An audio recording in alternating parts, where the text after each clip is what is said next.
Welcome. Very much looking forward to wrapping up the day very strongly. Thank you very much, Adriano. All the guys that are over at the bar, can I encourage you to come and take places, please? Because we've got a really special guest I want to introduce you to. Come down, take your places if you would, please. And can we just actually... It's like herding geese or goats or whatever your favourite animal here. So Sean and Adriano have been looking after us today and facilitating the event. Can we show our appreciation, please? Done an amazing job. Come on in, guys. Come and take some seats. And I tell you what, most of us are not used to being in Greece without having a beer in our hand at 5 o'clock. So everybody who's sitting on your feet, please. All stand up, all on the sofa at the back there. Everybody on your feet. I know we've got the kind of graveyard shift, but our guest is so special. Let's just have a little stretch, everybody, okay? So one arm in the air and over. Those of you that can stand, obviously. And over this side as well. Okay, I like a calf stretch. We have got 2 surgeons in the house. We should be okay. So I'm going to do that one. Just give it a little stretch if you can there. And the other one as well. That's it. Let's get it out. And finally, this could test some of you. Anybody that's got a tight dress on, we could be in trouble here. I wasn't looking at you, Harris, when I said that. We're set. Here we go. We're going out like that. Okay. And we're going out like that. Fantastic. Please, all sit down. Thank you very much. So, leadership is our theme.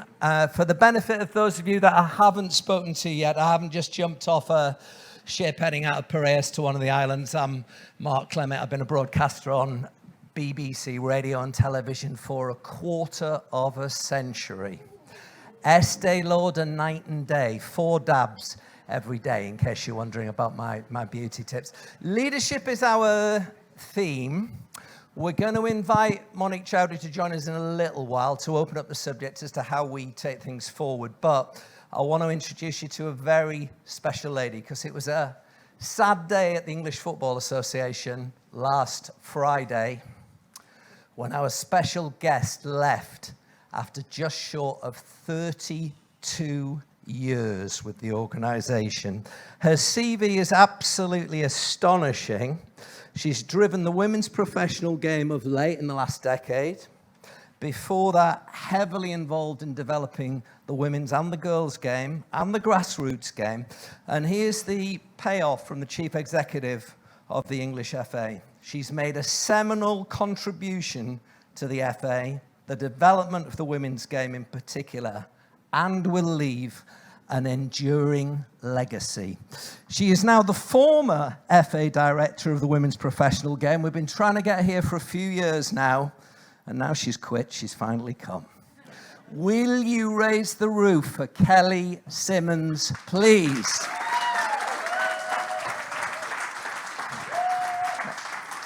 I told you I was going to do that. Come and sit down. Kelly Simmons, everybody.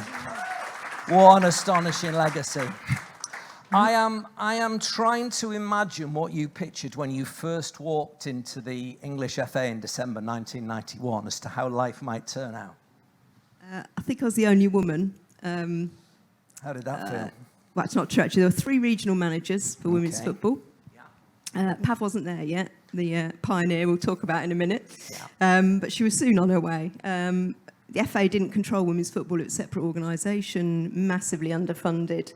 But a male ally in the technical department had the vision to start to think about how do we build the women's game.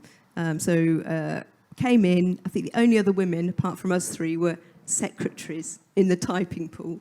And my first memory is playing keepy up headers with Kevin Keegan in the office and nearly smashing the computers. But yeah, culturally it was not just the national governing body. Kevin Keegan references after some comments he made last week. Look them up, folks. No, I know. Very disappointing.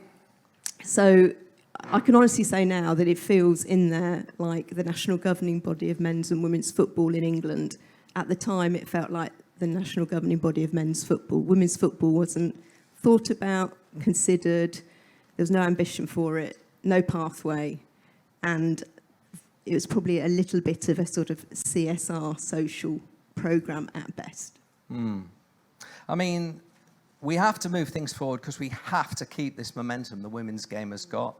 Much better gender equality within the game. We've got to keep that push foot to the boards.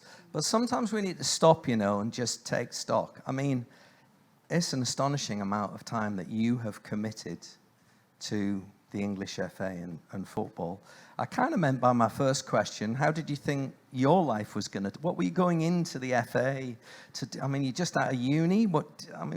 Did you see it as a career that you were going to stick with? What was going through your head? No, I was going back to university to do a master's in social policy and social work, and I was in the bar one night drinking too many lagers and got persuaded to stand. There's probably a theme on this. To stand for sports officer for the student union, take a year out to run the university's sports activities, and did that. Got my coaching badges. Started to get involved in community football alongside captaining the university team, and there were very few qualified female coaches then. You could probably count them on one hand, and hence, just as I was thinking about a completely different career, the FA rang and said, please, can we have a chat? And so, no, I had no idea. I wasn't allowed to play football growing up. That's one of the things that really drives me, and I know drives other women in the English FA, who are determined to make sure that this generation have much better opportunities. Even as a very, very young girl,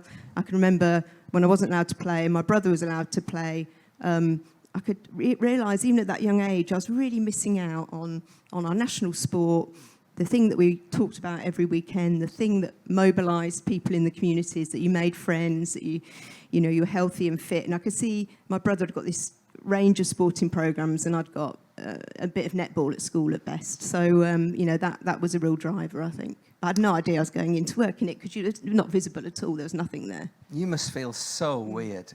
Kelly actually answered the telephone within one ring on Wednesday. Normally, you've got to book about 3 weeks, and it must feel so weird to have finally walked away. It does. I mean, first of all, it's a massive privilege, isn't it, to work in football, and to be able to work, all of my career to date, really, in football is fantastic. I'm still going to be involved in that, so sort of more to follow on future plans, but I can't give up my sort of passion and desire, so I shall still be around and heavily involved and trying to do my bit sort of across the globe and domestically. And of course, I'm on the board of Women in Football that we'll talk about shortly with Monique, so a few hats. But yeah, it does feel weird. Really miss the team. Special people in there. At what point, as a woman, did you start to feel comfortable in an organisation like the FA? That's a great question, because I think all the time that the FA didn't really support women's football or talked about England and England women and the FA Cup and the Women's FA Cup, if they even mentioned it at all, it felt like it was sending a subliminal message to me that my gender wasn't important to them. And so I think, probably the last two chief executives, Martin Glenn, the current one, Mark Bullingham, visionary, passionate about the women's game, set that shadow of the leader, which is so important. We talk about male allies, but they said this is a big strategic priority for the English FA. We believe in it, we invest in it, we're the governing body of men's and women's football, we expect you to all step up and deliver it. It's not the job on the side of a few people's table. The board backed them, and off we went. With a much bigger ambition for the game. And look at the returns.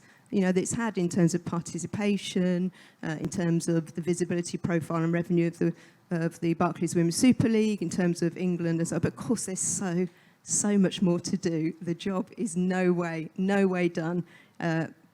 I don't know how long I'm going to live, but hopefully before I die, women's football, I think globally, will be the second biggest sport in the world behind men's football. I really do. If it's not in my lifetime, it will definitely be in the next generation's lifetime. And if you think where that will take the sport to, in every single sense, from players, from administrators, from brands, from fans, from merchandise, from money, it is on a massive growth trajectory, and not to get behind it and invest is absolutely crazy for the sport, because other sports will invest, because women's sport is on a movement globally. Because we've been doing stuff together for probably 15 years, I've only ever seen you as being a senior person with the FA, and genuinely, that's all I've ever seen.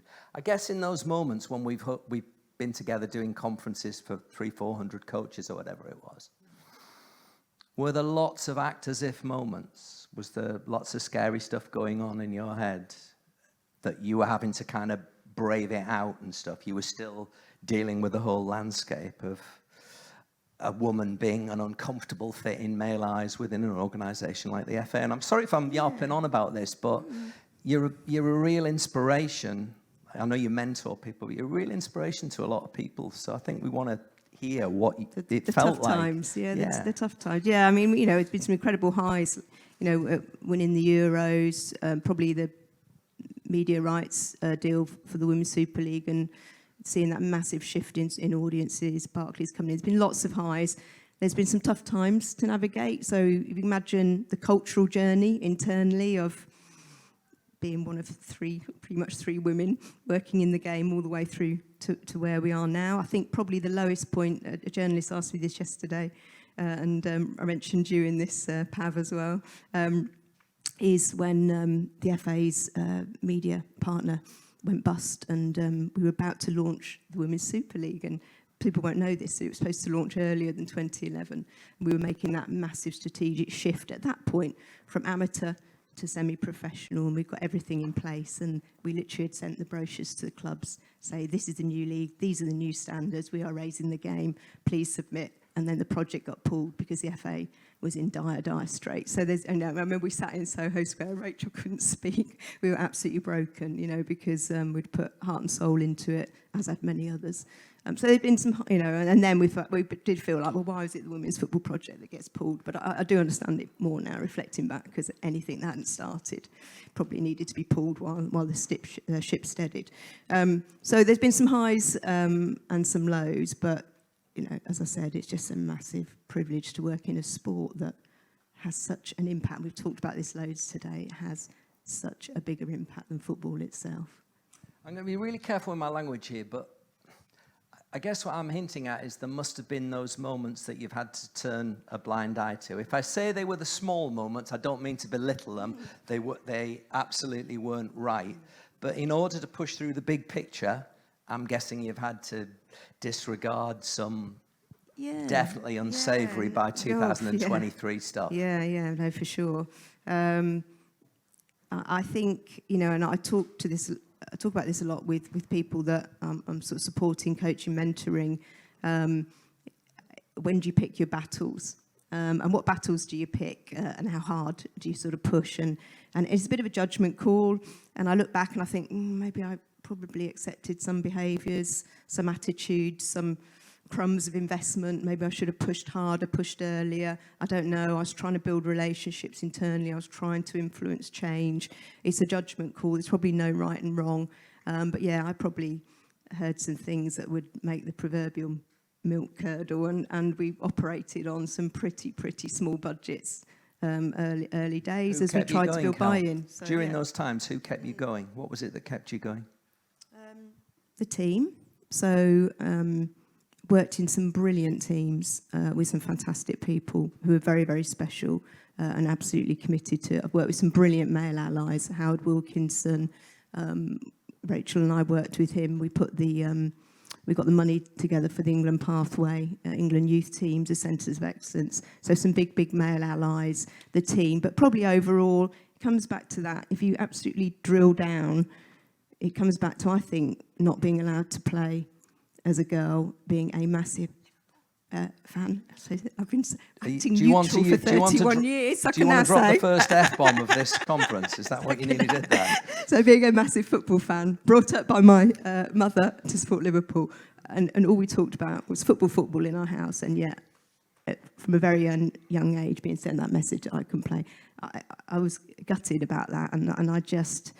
And there's nothing that gives me more joy than seeing girls and women now enjoying the sport and all its benefits, and seeing boys and men seeing brilliant women, whether it's the Lionesses, whether it's the WSL, the Championship, seeing that and the message that sends. I could fight for another 30 years, honestly. It's, what a cause it is. Is Pav, do you know what? Let me go walk about. I hope this is not going to set these speakers squealing a bit. I want to know what she's really like, Pav. Come on in. Hello. What's she really like?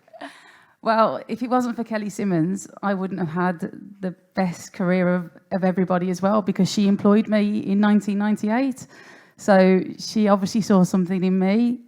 We are very similar in terms of our absolute passion and desire to make change, because like Kelly, I wasn't allowed to play either.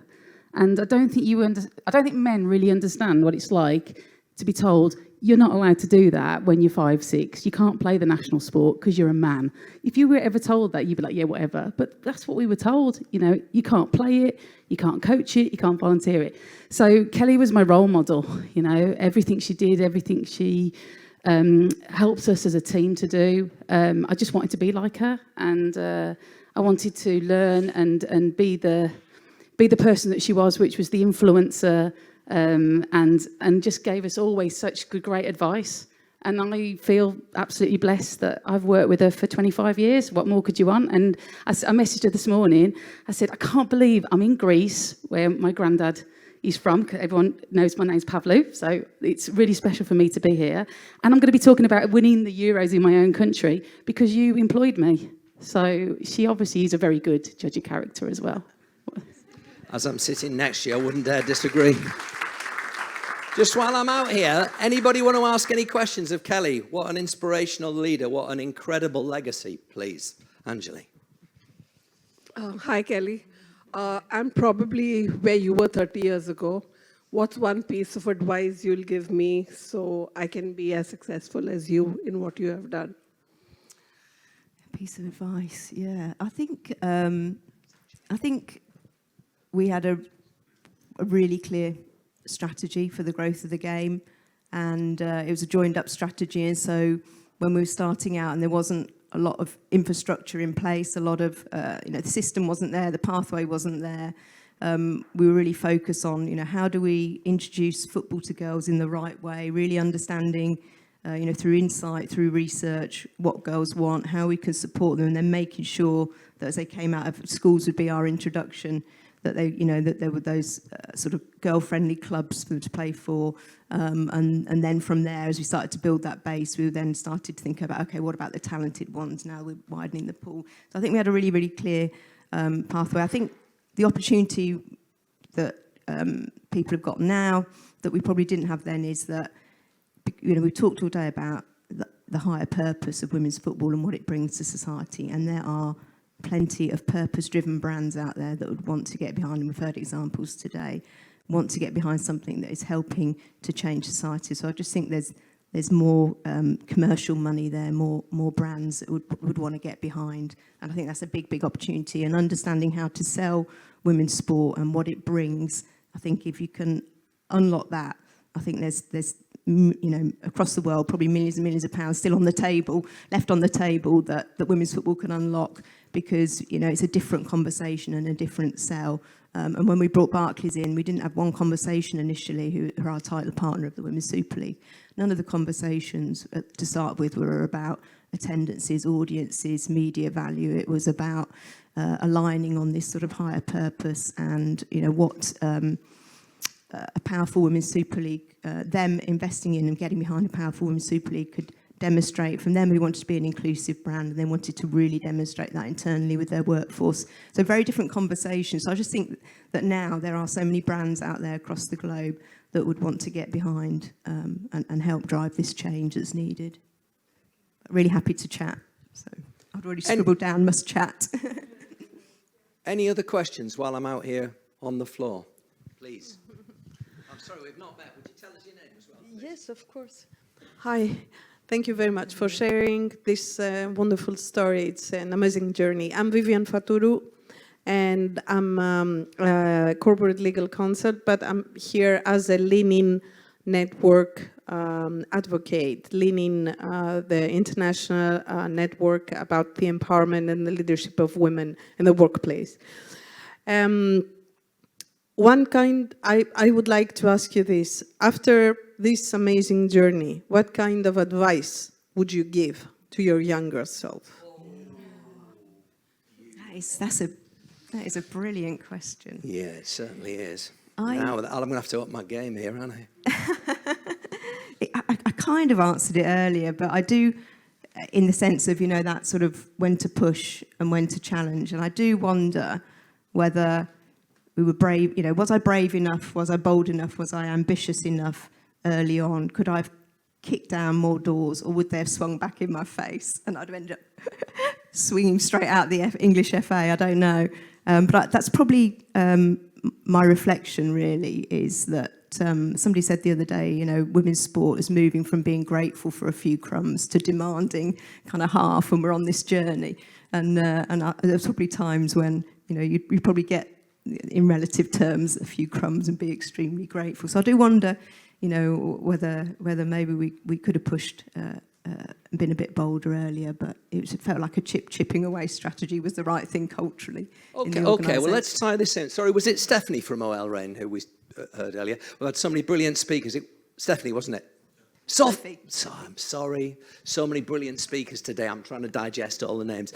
She talked about payback, the ban in France of 40 years, in England of 50 years. How hard do we kick that can now? Do you know, we were just chatting about this over there in the break about, we were joking about reparation money. Is it foot to the boards now? I think it is.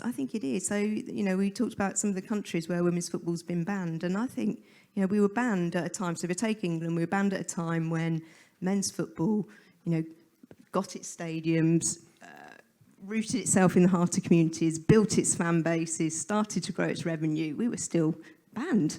And then when we were allowed to come back, we had nothing, no assets, not allowed in schools, massive cultural battles. Took years and years and years to get anywhere near some sort of, opportunities. So I do think men's football owes, and I one of the ones who's been advocating that I think that women's football should be included in solidarity payments, which is the flow of money that comes from professional men's game and comes down the men's pyramid. I've been a strong advocate of that. But I think men's football does owe women, and I also think football, the industry, as I come back to earlier, even if you don't think that they owe, men's football owes, I still think you'd be absolutely crazy as a business to not invest in and grow what is going to be, a huge area of growth for the industry. Just before I reintroduce Monique, what's the one that got away? What's the one thing you'll sit there and think, balls, I wish we'd got that one in the bag?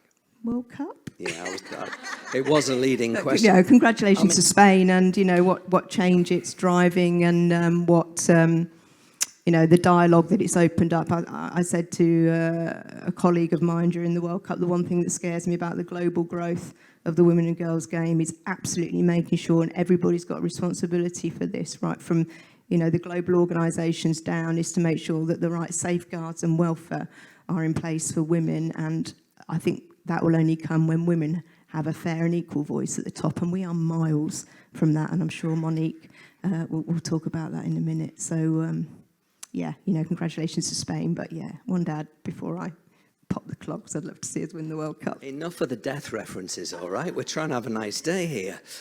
There is one other thing, actually, just the handover of this incredible legacy, because obviously Baroness Sue Campbell is going as well. Sue is the FA director of the women's game. You're both going at the same time. I mean, what have you done about a handover to make sure that this kind of ends up in the right place and doesn't go belly up? I mean, there's some really, really super talented people in the FA. So, England is in incredible safe hands with Kay Costington, who's technical director for women's football, who brought in Serena Wiegman, who's orchestrated, the success of England right through the system. So that will continue, and the great team that she's got. There's some brilliant people in our grassroots team that are driving both equal access in schools, which the government have committed to, and driving the growth of the women and girls game. Of course, the leagues will go out the door. We're setting up a separate company for the Women's Super League and the Championship, and about to announce a chief executive of that, and that will be club-owned or the plan is it'll be club owned by 2024. So things will be. So why not stay different. and see that through? Sorry, but that's, Yeah. why didn't you stay and see that across the line? Well, it was nearly across the line. It's supposed to be across the line, wasn't it? It's pretty much across Is the stuff the line. you're not telling us? No, not Sounded at to all. me like that was a done I deal, thought that was didn't the it? right. Yeah, no, I thought that was the right. No. If you Google, you'll see. Of course, there's a very, very, very strong, super talented candidate in the frame. But yeah, I mean, we've sort of, I led on the executive side a review of the ownership. We made a recommendation to our board. We didn't think it should sit at the FA. We felt there's natural conflicts of interest. We didn't think it should be rolled into the Premier League because we felt they needed a laser focus and an independent voice. That doesn't mean that you can't have a really strong strategic partnership with the Premier League, and I think it would really benefit from that. That's my sort of personal view. And so we recommended a club-owned new company that's specifically focused on that. That is, well down the road now, so good time to step away. Stop looking at my iPad to see what's coming next, because I was only going to say that you were. Women in football, you have been signed up for Women in Football. If anybody doesn't know about Women in Football, it's an 8,000 strong plus community that aims to improve women's representation across all levels of the game. We met Monique a little bit earlier as part of Karen's brilliant panel. I should tell you as well, she has more than 25 years of experience in the field of strategy, leadership, cultural engagement, performance management, solutions and skills. So I'm going to invite Monique Choudhuri to come and join us again, if that's all right, please. There we go. Let's put the chair in. Do you have a microphone? Have we got a microphone there for Monique, please? Thank you very much, because I suspect this is... Where would you like to sit? No, I want you to choose. Decisive leadership. Let's do it. I'm going to go into the audience and ask lots of questions and things. So I guess I wonder, having worked across a whole raft of industries, how gender equality in football compares to everything else you've worked in. So do you want the right answer? I think that football is still behind quite a long way. I work with corporations. So in my day job, I run a consultancy called Versify, and I would say if you cut me in half, you'd see leadership, people, performance, culture, inclusion. They're my DNA things. And because I've worked in many industries, everything from pharma to medicine to education to banking to logistics, supply chain, etc., there are greater gender drives in organisations. So, for instance, most global organisations I would work with, or domestic organisations, would have what we'd call an employee resource group or affinity group, which would be specifically targeted at driving gender equity or raising the profile of women in an organisation. And they use women's voices to increase optics within the organisation. When I say increase optics, without using inappropriate vocabulary, they may help the business decision about how they can incorporate women's views and voice into their strategy and their decision making. And if you would compare that currently to football, I'm not sure that people do include women's voice quite as much as they could do. And the reason I say that is there's very little representation of women at club level. There is more women representation at women's clubs, of course, women's football, but in men's football, we are still in a dire position. I think the last time we looked at the stats, only 3% of directors at Premier League clubs were women in non-exec positions. And why I'm focusing on non-exec positions is, as a non-exec director, your task is to call the business of football to account. And people, I think, don't always understand there is a difference. When people come into the business of football, or come into football, they look at what they call the sexy side. Players, physiotherapy, coaching, player welfare, I could go on, etc., etc. But the business of football is like a business. It's keeping a business sustainable, and it's keeping it profitable, and it's making sure that it has a successful future and a successful legacy. So all the skills that you would use in normal corporates, you would transfer over to football. So therefore, if the population is 50% female and the population is 50% male, or change now, we're going to say non-binary is included in there as well as a really important primary focus. Why doesn't that equation or stat exist within football? And it doesn't exist, particularly in the men's game, because I don't think there's been yet an imperative to actually change that. And because, as I alluded to this morning when we had that fantastic ACL conversation with the panel guests, it's still men, as Sophie Savage said, that are controlling. And I'm not saying that's true, because there are fantastic advocates out there, Jeff being one of them. Jeff is someone I've known for a number of years and I respect highly, and he knows I would tell him that all the time. People like yourself, people like Marius, and many people I've met around the room. But they're in the minority. Now, I sat on the board of Brentford for 6 years. Prior to that, 3 years as a consultant for them, external. And I would say they were a reasonably enlightened board, in that what they wanted was women for their skills, not women for the sake of being women. So I felt privileged to be on that board. You know, I love the bones of them as a club. I support them. I still go and see them. But they still have work to do. Because I often felt that when I wanted to put something to them, I had to work twice as hard with my business case as perhaps one of my colleagues. And I don't understand that, because I know that in corporates, I never had to do that. So is it because there's still a view that maybe women don't understand football like men do? I don't know. Is that a bias that still exists? Is it that if you give advice and you're not part of the inner sanctum, people might think you're trying to make them bleed in some way or show up any sort of gaps or insecurities? I'm actually still not sure. The jury's out with me. All I know is my first 2 years were quite tough as a board director. My last 4 years were a lot better, because I think part of my job was to bring people on side. I was saying to this lovely lady here I met who works for Sheryl Sandberg's organisation, that people like people who are like themselves. Fundamental tenet of rapport.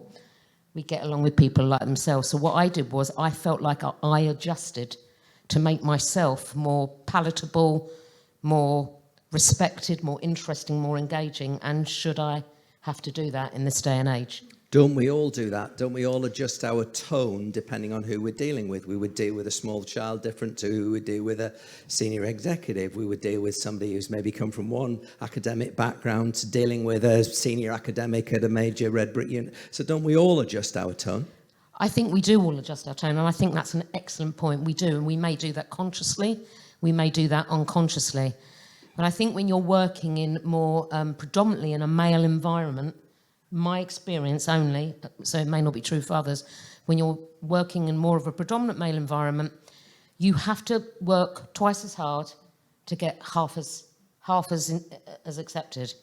And it becomes quite difficult, because it means that your effectiveness is somehow diluted by the driving of your agenda. You know that you've got things to say that are important. You know that you've got things to say that are relevant, that could really help a strategy of an organisation. You know that you've got skills, and those skills are accepted in other places. But if they're not accepted in football because of the ecosystem, it starts to erode. It's like acid rain, and it chips away at you. And I think there were times I did suffer from just a small lack of confidence or self-esteem. But I think I pulled myself back up quickly, because I had enough self-value to know that I have been successful for 25 to 28 years in other sectors. I had to go with that and feel confident of that achievement, and just keep telling myself, could look in the mirror and tell myself, you are enough, you are important, you're taking up space because you deserve to be here. And that's quite something to have to give yourself that. But actually, it should be that the males within that organisation have that advocacy for you.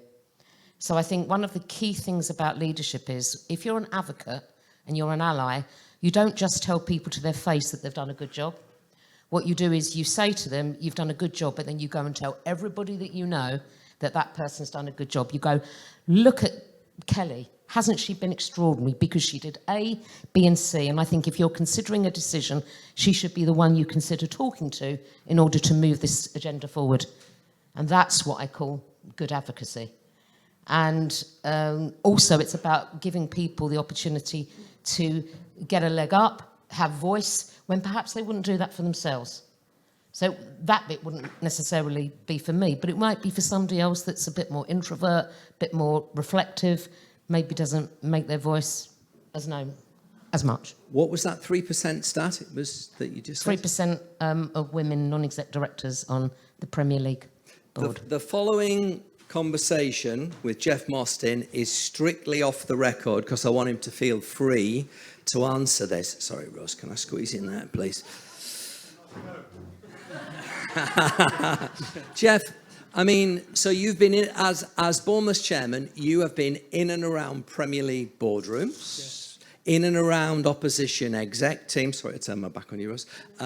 In also on lots and lots of FA committees. Why are those figures so bloody low?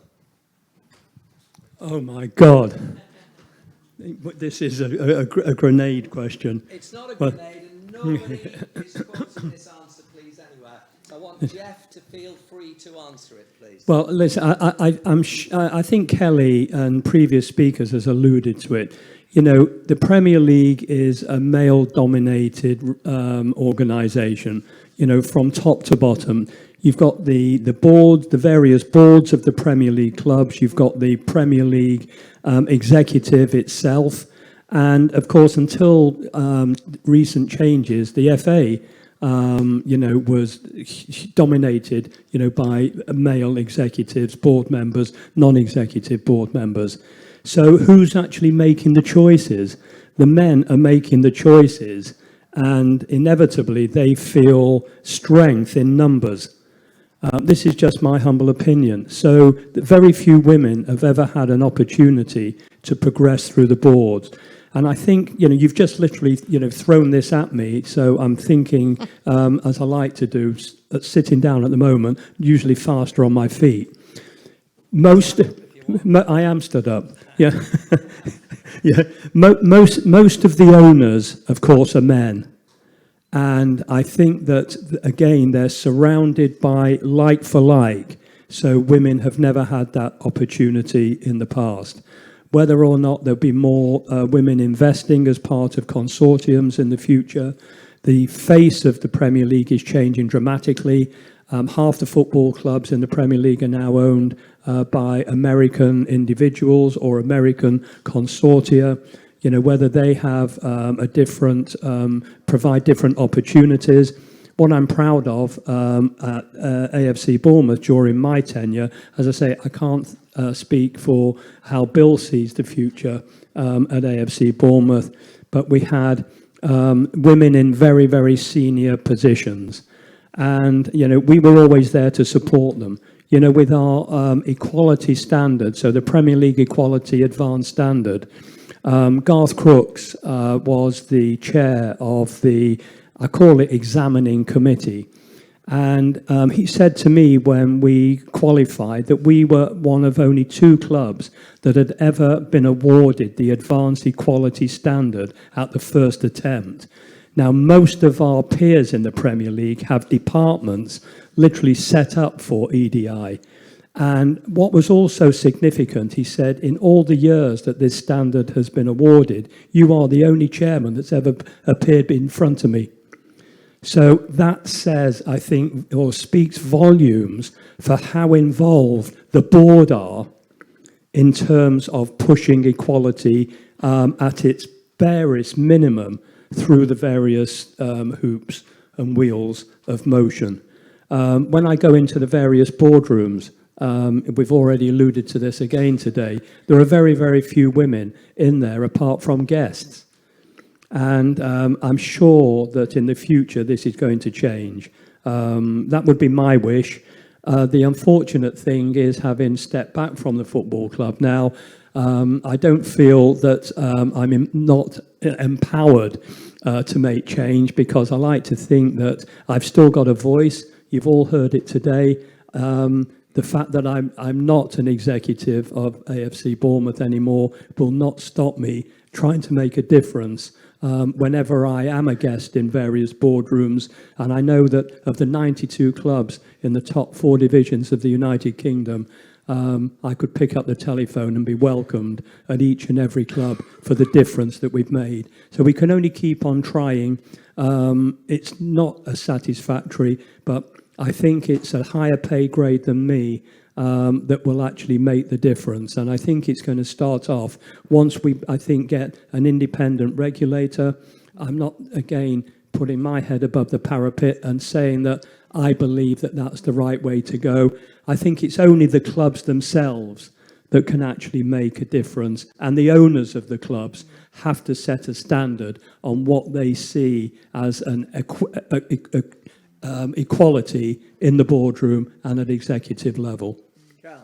Yeah, I mean, it's a fascinating one, and I think there's either sort of evolution and, you know, everyone's children's will still be waiting for clubs to have a proper gender representation, or you know, what happened in sport in England was that the government said, right, enough is enough. All the governing bodies are practically 95% male, and if you want any money in the future, then we expect at least 30% females. And guess what? All these incredible women came out and helped drive sport forward in our country, and changed the makeup of the boards of sports governing bodies. And I feel that it needs leadership, and I'd like to see leadership from football to drive change, because women's football will be the second biggest sport in the world behind men's football, and women and girls deserve a safe and flourishing environment whilst that happens. And the best way to do that, and the best, you'll articulate this way better than I can. There's a great business case for it as well, but there's also kind of a moral imperative that women should be represented at that top table, having been shut out for so long. So I would love to see some leadership from football to drive that change. I don't know if the independent regulator and the new code of governance in our country coming in will drive that or not. I fear not, but I'd love to see football leadership get together and say, we've done all these incredible things in women's football, but there's this massive elephant in the room, which is the lack of women in leadership. How are we going to get together at the top level, those senior people, and make this happen? Unfortunately, with the code that's just come out, the draft code from the independent regulator, does not include EDI. And they have decided that it's down to the individual clubs to make that change. I think had they have put in a motion to have it more regulated, we could have said maybe we do something like the Alexander Hampton Review. I don't know if anyone knows that. That was something that was set up in 2015 in FTSE, the Financial Times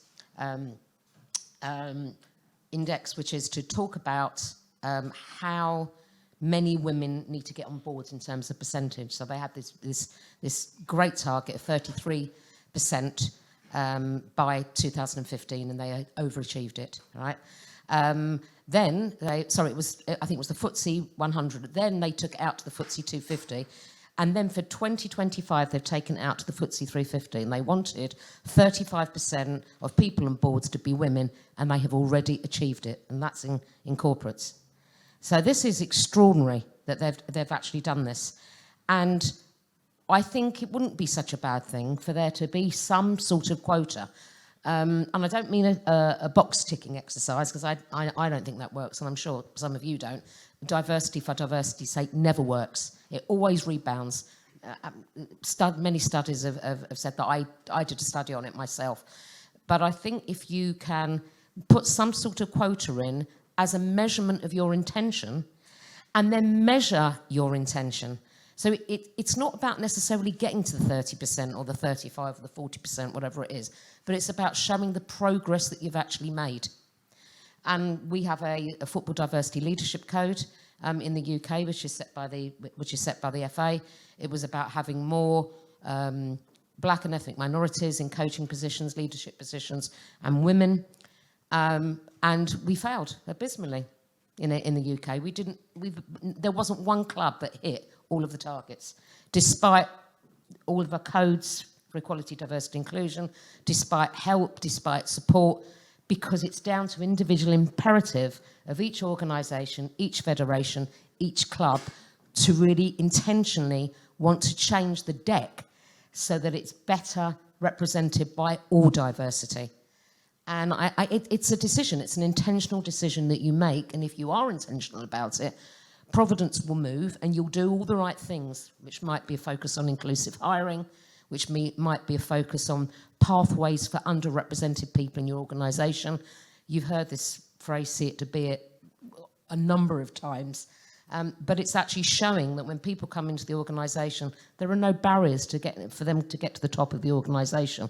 And if you haven't got at least 50% of women on your exco, you know, in a sporting body, then you certainly aren't doing the job. I know competency is important, but surely there are really competent people who are women and from underrepresented communities that can sit within these excos in these organisations. So I'm saying it's intentional change that you have to make, and slowly, as you drive that, that will have an impact and things will move differently. So that's how I feel. It's intentional. You've got to think every single day, you know, is inclusion the lens which I look through to make this organisation better? And if you can use that lens, I think you make great progress. Well, I can, you know, there are great examples of leadership and change at the FA. You know, we have Sue Huff, you know, and the women's game.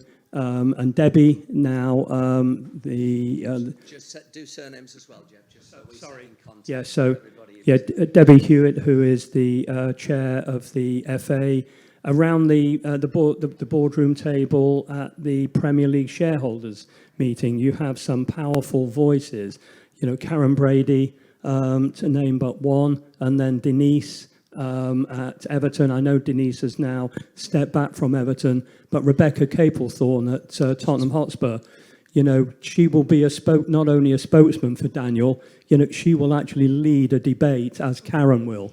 So these are great examples of women in leadership positions and on the boards of Premier League football clubs. And I think that there should be an aspiration for others to be able to challenge their own boards and put their head above the parapet to earn a position. And you know, you know, Kelly, you alluded to it as well. You know, your career, you were one of only 3 women, but you had an ambition. You know, you weren't allowed to play football. That was the catalyst for you to reach the very, very top of the game. And all credit to you. Others need to follow. There's no point in being silent. If you're silent by the very definition, you're not going to be heard. So the one thing I would say to answer that, Jeff, you've mentioned 3 amazing people, right? I'm going to probably take Rebecca Capelthorne out of the equation because I think she is absolutely amazing. I just want to be careful we don't make this too England. No, we need to I'm set not. in context I'm not, for everybody else, but it's not for the English thing that I'm market. going to talk about is the parallel about women supporting other women. Because what you've done is you've mentioned some really great people who actually do not support necessarily other women on a practical level. Karen Brady doesn't support any women in football. She does in corporate well, but she doesn't do that. I spoke to Denise about this. I said to her, Denise, come on, surely there are women that need to look at your example. You've been amazing. There are people doing that now. Amanda at Newcastle is brilliant around that. She wants to support other women. She's been a brilliant advocate for women's football, for sure. And I think what happens is because women have had to fight quite hard, I mean, present company excluded if you feel that's not the case, because women have to fight so hard, when they get to a senior level, the space is rarefied. It's hard to find your space, and so people have a fear of opening up that space to other women. So they're very good at supporting women lower down the chain who aren't competitive with them, same level or a level below, but they're not great at supporting women who are on the same level or that one level below. And so what happens is people who have made it, for me, I have a responsibility, I think, because I have been successful and got a great privileged position, to go out there and literally get other women and go, come on, how can we help you get to that position? And Preeti Shetty, who's now on the board at Brentford, I went to her, I phoned her and said, you could be a great board member. Please apply through the open process for this job. And if you're good, you'll rise to the top because you've got great skills. And she's an Indian woman, South Asian Indian woman who got the job. And she did get it. She got the job because she was brilliant at data insights, brilliant at strategy around digital thinking and technology. She had skills that could help the club. So what I'm saying is she wouldn't have applied for that if I hadn't gone and said, please apply. You are brilliant, please apply. So I think we will do better as women when we help other women who are in our space, not feel frightened of them. If you do well, I feel great. And if you do better than me, I feel even greater, because actually I'm not going to be here forever. I want somebody else to take that legacy on and move it forward. So I think women do have a responsibility to support other women and really be open about that and talk about that. So I think, you know, for me, I think any football will change when we open the doors to more women and not see them as a threat, but see them as somebody that can side by side occupy our space without fear, without worry. Thanks, Monique. And can we thank Jeff Mostyn for answering a question sitting down? He usually likes to stand up to do it. But can we thank Jeff, please? Oh, he did brilliant there. As we start to wrap things up, I want to just inspire us all about our own personal leadership styles, responsibilities, and the difference we can make. And it would be remiss of me not to talk to somebody that has won the World Cup and gone an entire season with Arsenal unbeaten. Do you want to pick a leader you work for, Gilberto, and how they shaped that success? Well, I think one of the important aspects, especially on Invincible, we transform, a very frustrated season, the season before, 02-03, when we were up front with so many points ahead of Manchester United, and suddenly things escaped from our hands. We lost the season.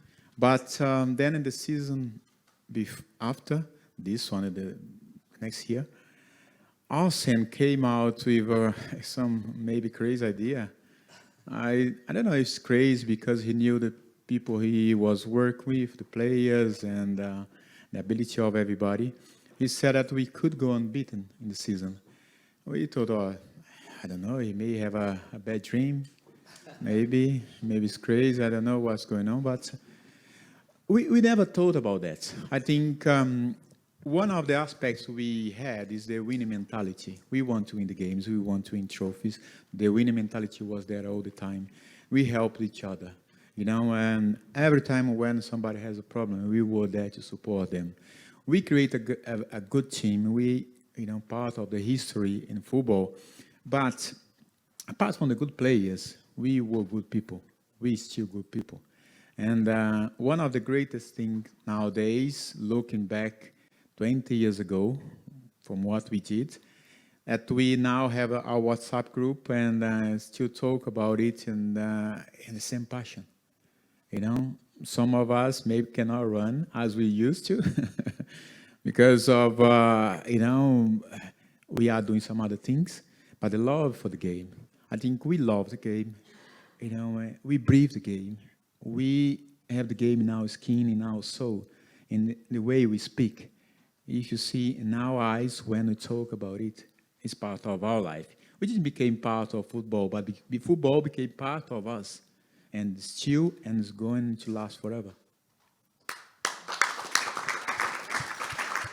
And Sophie, do you mind, you have a very inspirational head coach at OL Reign who, I don't know if all of you have heard of Laura Harvey. She won 3 titles in England. She came to Seattle Reign, won a couple of titles, went away. You brought her back. We've got other coaches, Emma Hayes with Chelsea, Serena Wiegman nearly did the ultimate and won the double. Can you just tell us what it's like to have an inspirational female coach like that leading the charge? Well, yeah, Laura is great in all dimensions. She is a very demanding coach. We have good conversation. I'm not really in the sporting parts, but I happen to have some conversation with her. And, well, she say things. She's bold. She's exactly in the culture. She built the culture of the club together with our 3 original players. And I think she's bringing her huge knowledge of football to the world of soccer. And that's meaningful, Well, I raised it because it takes some doing to go away from a club to come back and win the title in the first, or win the Shield. Yeah, and we were in a difficult situation, and I mean, when she came back, first, everybody was very happy. I mean, the players felt immediately more confidence, and what they achieved last year with the Shield was, I mean, plus it was like a last-minute Shield, you know, last day, and it was brilliant. So, well, hopefully we have some chance to do better this year, because it's not going to be the Shield, but still a chance for the championship. Thanks for sharing. Sophie, everybody. David, please, what's your question point? Thanks. Thank you. So it's now slightly dated because Mark likes to go through the whole room first and then comes to me last. But I wanted to go back to a point that was just made on stage, and apologies, I missed part of the initial conversation, so it may have been done already. But the point you raised about internal policies and what does that actually mean? And actually, I wanted to share a couple of things. So, two in particular. The first is when quotas and policies are talked about and where women sit within those boardrooms and within these rooms intentionally. On the one hand, you can say that the law requires you to have a woman in the room. I think the conversations that I've been part of with various IFs outside of the world of football has been, but they don't believe that this board is doing it for the right reasons until there's an internal policy that is actually being implemented in the right way. And so and this is something that goes across jurisdictions as well. So the internal policies tend not to just limit you to the UK said so, and therefore we are doing it in the UK, but if you're talking at an IF level, this tends to go much further and beyond. The second point, just very quickly, which was, when you thought, we've used the word invest plenty of times, I mean, it's top of the list on the banner there. When we start looking at investment and boardrooms and opportunities, what we've seen across various PE houses, across many committees that are making decisions on financial investment is, the women are actually much more capable and able to come into the room and speak much more passionately and honestly about what's happened, as opposed to a lot of men who have done this historically and in the past. And so it's about trying to bring together, here's our policy and here's how it works, but actually don't let us tell you about it. This is the people who've actually lived through it, and they've worked their way through it. And one thing we did try and do to break the whole male domination system with some of these organizations is, obviously, as a lawyer, I get the right to draft in weird clauses and then discuss whether they should or should not be there. But one that has succeeded for a number has been, you will have 2 representatives coming forward from your organization if you're going to take a board seat. And one of them can be male, but the other one definitely cannot. And we don't specify women. But what we often find is at least one organization will put forward the female first, and many will say 2 females. And you are starting to see that behavioral change just because somebody has put somewhere in a document that this is how we are going to move forward. And you aren't seeing people put forward dummy individuals, whether male or female or any other gender. They're putting through some of the most competent people because they do believe that if there's 2 people involved, sometimes that allows you to split the expertise, it allows you to split the experience levels, it allows you to split the substance of what you're talking about. And it's almost a way of trying to say, maybe these policies can be utilized more effectively to steer where the quotas are trying to get at. But actually, without them, you're probably leaving a lot to the imagination as to whether or not this is a genuine conversation and whether these individuals who are sitting there genuinely want the best interest for women, or whether they're sitting there just because they've been asked to fill a role. Thank you very much. We must wrap things up. We need to talk about Women in Football's Open Doors agenda. I was horrified that you had to put as part of the statement that one of its tenets is, and I want to quote this so I'm absolutely accurately here, it's a 6-point framework that calls on organisations to have 6 actions to achieve change within their internal structures and make women feel safe at work. I mean, that's horrifying as the father of a 30-year-old daughter who goes to work every day, etc., etc. How many women in this room have had an instance when they haven't felt safe in the last year? Holy shit, that's bloody appalling, isn't it? Do you want to tell us more? Yeah, and a lot of this came. Do you want to? Yeah. A lot of this came out of our Open Doors agenda. I think we can put this up. Can we put this up? Yes. Well, let's keep talking, and we'll see if the guys can Okay. meet what you're saying. So our Open Doors agenda came out of a sort of subtlety of words of Infantino when he said, the doors are open. All we need you to do, women, is push the doors open, to which was met with just a little bit of disdain across the world stage. And again, we're going, no, you push the doors open for us. Why do we have to go and push the doors open, to you? Why do we have to wait for the invite to be part of the equation? So we called it the Open Doors Agenda, because what we wanted to say was, if we did these 6 things and these 6 things alone, we would get more traction in organisations, people would feel better about themselves as women, and they would have more power within organisations. But the thing about the safety came as a result of what happened with Jenny Hermoso. Because what that did was, that brought to consciousness and to open communication what happened to her. And it's about her not having the power and actually giving permission in that particular situation to be kissed. So she was in her place of work when this happened. Yes, there was a euphoria. Yes, the women have won the World Cup. And I still am so sad for Spain that, they didn't get the real glory on the world stage for that, because they worked hard to get that. They were, to some intents and purposes, the underdog, and they came forward and they won and they played really well, and that should have been the thing that was driving it. But it is about women feeling that if they want to raise a problem within their place of work, that they feel safe to report it, that it would be heard, it would be taken seriously, it would go through the right channels, and if they had to activate any pathway for discrimination, bullying, harassment, sexism, misogyny, anything else that might come under that banner, that they would feel like it would be taken seriously. And it is a requisite that we do have pathways created in all organisations for women to feel safe, and that calling it out is not going to put them at a disadvantage either to their career or to their relationships, to any form of advancement or being heard. And so that's why we put that in as one of our open doors ideas.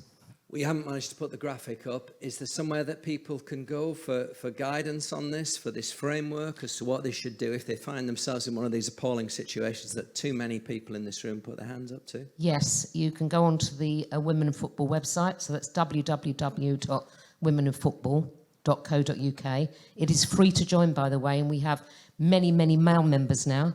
As part of Women in Football, as we do women. I think at the present count, I think 17% of our members were men, which is great. They're all allies and advocates of what you do.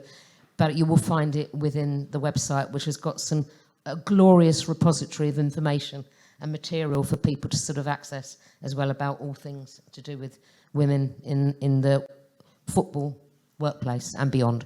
It's been a fantastic day. Please, can we, all the speakers have been so inspiring, just sitting there, soaking up everything that's been said. But can we please thank Monique Choudhuri for her contributions across the day? And I want to finish on an enormous high. And the great news is that Kelly Simmons has already had 3 leaving parties. And the good news is we're going to turn the gala dinner tonight into a 4th. Kelly Simmons, everybody. Thanks, guys.